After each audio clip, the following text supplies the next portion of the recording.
Muy buenos días, mi nombre es Jorge Humberto Ortiz Quirós, soy químico farmacéutico y hoy les voy a presentar la evaluación número uno del diplomado Fundamentos Científicos, Clínicos y Regulatorios del Uso Medicinal de Fitocannabinoides, que lleva como nombre Del tabú al tratamiento, el camino del cannabis medicinal en Chile.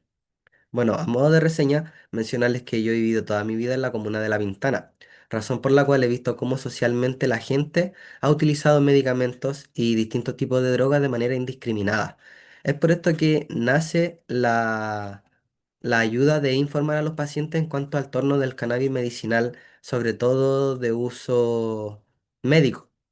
En este caso, se va a mencionar las legalidades que tiene el cannabis aquí en Chile y cómo en la historia chilena se ha utilizado desde el cáñamo en siglos anteriores hasta llegar al uso medicinal.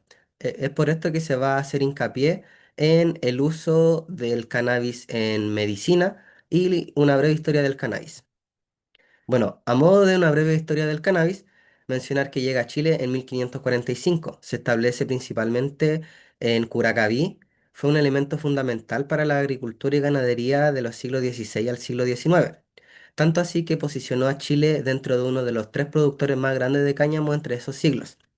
Posterior a eso, como vimos en algunas clases de historia, en 1937 comienza la prohibición en Estados Unidos en cuanto al torno del cannabis.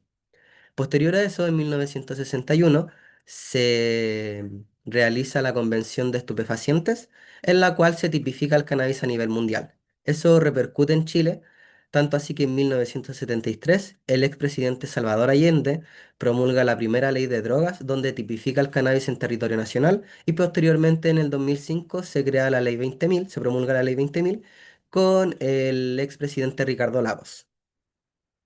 Bueno, a modo general, mencionar que el cannabis como tal se encuentra en el decreto 404, que es el reglamento de estupefacientes, a cannabis humedades, floridas o con fruto, resina de cannabis, extractos y tinturas, en la lista 2 de estupefacientes. En el decreto supremo 405, que es el reglamento de productos psicotrópicos, todos los isómeros de THC entran en la lista 1 de psicotrópicos. En base al cannabis que se establece la ley 20.000, hace alusión al artículo 8 que está prohibido sembrar, plantar, cultivar o cosechar cannabis. Pero en el Decreto Supremo 84, que modificó el 404 y el 405 en el 2015, hace referencia a que el cannabis tiene propiedades medicinales y puede ser utilizado como una fuente de alternativa o de complemento a un tratamiento que puedan presentar los pacientes. En cuanto a ese tratamiento, surgen dos tipos de alternativas. Uno es las flores que se entregan en el dispensario nacional y otro es una receta médica que establece qué tipo de cannabis necesitas. Eso se realizan en recetarios magistrales, en los cuales es una farmacia destinada a preparados magistrales. Un preparado así hace referencia a que es un medicamento personalizado y se rige bajo el Decreto Supremo número 79. Tiene varios artículos, pero quería destacar estos tres para entender un poco cómo se realiza.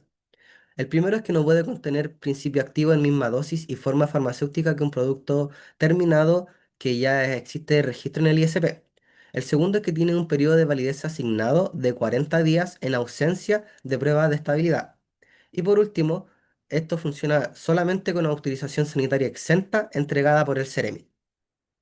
Bueno, y a modo de reflexión, querer mencionar de que los pacientes que utilicen cannabis idealmente deberían saber las legislaciones por la cual se pueden mover en el territorio chileno, saber qué tipo de receta presenta, entender que hay distintos recetarios magistrales que pueden hacer distintas formas farmacéuticas, se pueden hacer sublinguales de cannabis, vaporizadores, óvulos, cremas, pastas dentales, de todo. Por lo general ya es un mundo bastante avanzado, pero la información cuesta conseguirla. Es por eso que la reflexión va un poco más hacia los pacientes, a hacerle entender de que la información existe, de que la información está, y este es un buen método para mencionarles de que la información realmente es fidedigna y que pueden conseguirla mediante los decretos supremos que acabo de mencionar.